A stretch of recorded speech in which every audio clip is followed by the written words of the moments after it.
so that you can We receive. talked about that a lot this morning in class, actually, the importance of emptying and letting go. Of course. But you can't let go, you're holding on when you're tense. So letting go, and then you can replace those compulsions, let's say. Yes, unconscious. What is so compelling? You know, what is compelling me to do this? Right. To do these negative behaviors that aren't helping. Something a little more generous and a little more true to your authentic self, that light that lives in you that wants to be affirmed. Right. So the relaxation practice of yoga nidra is something that sounds so good. Not really very many teachers I've been trained to do, and not many teachers offer it. So I think that is another thing that sets me apart when you're, let's say, shopping or looking around. Well, you know, in yoga classes I've taken, I always feel like that little section at the end, like I wish that was like 45 minutes. Class, right? Well, we all do, secretly. Why do I have to go home now? I finally feel, now I just want to be in this. Right. Right.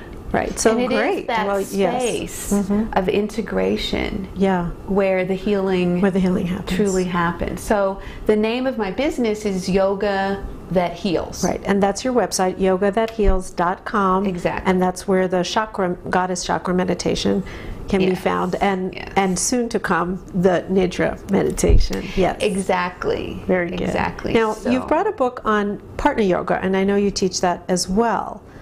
Can you talk to us a little? I don't really even know what partner yoga is, though. That looks fun. It is absolutely gorgeous, and we'll have to meet again maybe to have a whole chat about partner yoga. However, it's one of the things I'm certified to train, and Elizabeth Williamson, we're lucky to have her also living in Boulder. Yes. And my yoga nidra teacher, Sri Devi Bringi, teaches at Naropa, and so I think it's really important in the tradition of yoga, or whatever it is that you're studying and transmitting, that we honor our teachers. Yes. And that's something in our culture that I don't know if people really understand, the value of honoring someone that's given you a teaching, and how important, how that really enlivens the teaching. Yes. To acknowledge, like, I learned this from Elizabeth Williamson, and she lives here, and isn't that great? So, partner yoga, and there's lots of different kinds of partner yoga, just like there's lots of different kinds of yoga in general, which is a little confusing for most people. Right.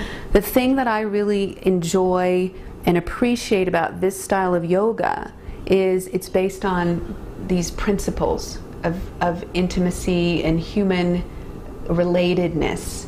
So when I've taken partner yoga in the past, I've been a little tentative because I might not feel so safe. You're right. And because are you partnering with someone you know? Well, or is and it so just... it can be all sorts of things. You can come with a spouse, with a significant other, with a girlfriend. You can come single, so then you might get paired with somebody that you do or don't know. Right. But what's going to happen is your issues around yourself in relationship are going to be revealed. Of course. Let's say.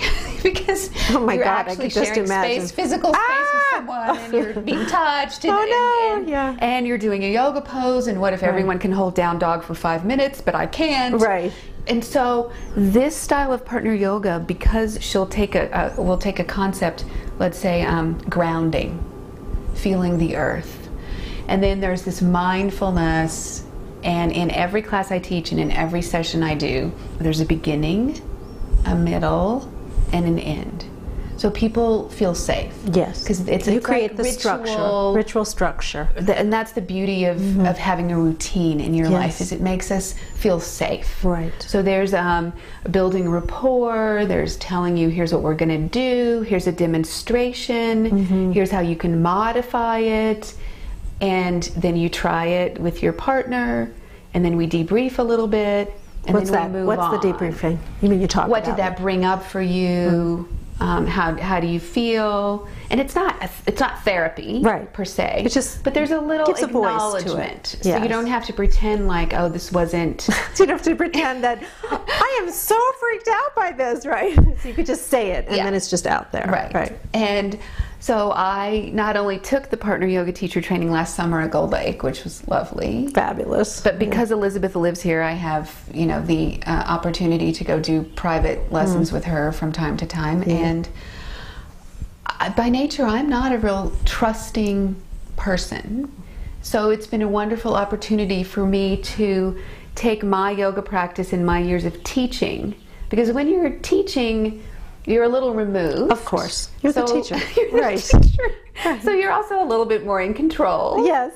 And so being in partnership with her and teaching partner yoga has broadened my repertoire in a way in my own healing. Yes. Because I'm relying on you to show up and teach this class with me. I'm noticing the dynamic of the group, noticing the dynamic of the couples, and just acknowledging that. Right. Just acknowledging that this yoga practice that happens within me can happen within the context of other, and it has a different kind of potency. And it's very respectful, and it's very gradual. So again, I think the vibe in Boulder sometimes that is challenging for me is that things have to be kind of intense and kind of physical to be Martian. meaningful, Yes. like for something to happen. Yes. When the paradox is that it's actually the opposite. Correct. If you go slow And just allow, that's when things happen. right, and there's so much more teaching Yeah. and, let's say, reorienting and healing that can happen when we slow things down. Right. Because then we're present, and you're not just going through robo yoga or Robo yoga. I do know 10 sun exactly. salutations. Okay, well, I know what a sun salutation Right. is, so here's how you do sun salutations. There's this amazingly intuitive expression of the practice that's uniquely yours, Right. that I help you find Right. and grow inside of yourself. So your confidence in living in your own body gets accentuated. Right. What an amazing gift. Well, it's an amazing gift because when you're aware and connected to your intuition, you really become empowered. And we need this desperately right now. We really do. Okay, so thank you so much. It really is, you know, heartwarming, beautiful priestess work that you're doing. And Cindy can be found at yogathatheals.com. So you can find all the different services that she offers there, all the different classes and workshops and just beautiful priestess work that she does on her website. And you can also purchase her meditations there as well, Goddess Chakra meditation. So thank you so much for joining us today. It was beautiful, heartwarming to chat with you. After all these years, we've known each other a long time. Yes, my pleasure. Yeah, so if you would like to learn more about being a priestess entrepreneur, a businesswoman using your priestess energy, you can find a lot of information on that to empower you on my website, practicalpriestess.com, and my book is for sale there. Priestess Entrepreneur Success is an Inside Job. You can also find a lot of other writings of mine there and some meditations there as well.